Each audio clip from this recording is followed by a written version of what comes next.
per continuar les polítiques de dignitat, de dignitat en educació, de dignitat en sanitat, de dignitat per a un planeta millor en un futur, de dignitat i igualtat cap a les dones i també, anem a dir-ho socialistes, de dignitat en la memòria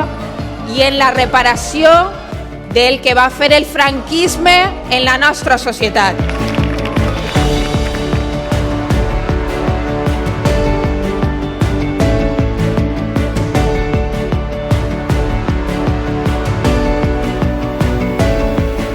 Estos personatges que volen tornar a refundar la Espanya esa una grande i libre, que això és la vergonya del passat, ells són precisament els que no entenen com és Espanya. Nosaltres volem a Espanya, volem una Espanya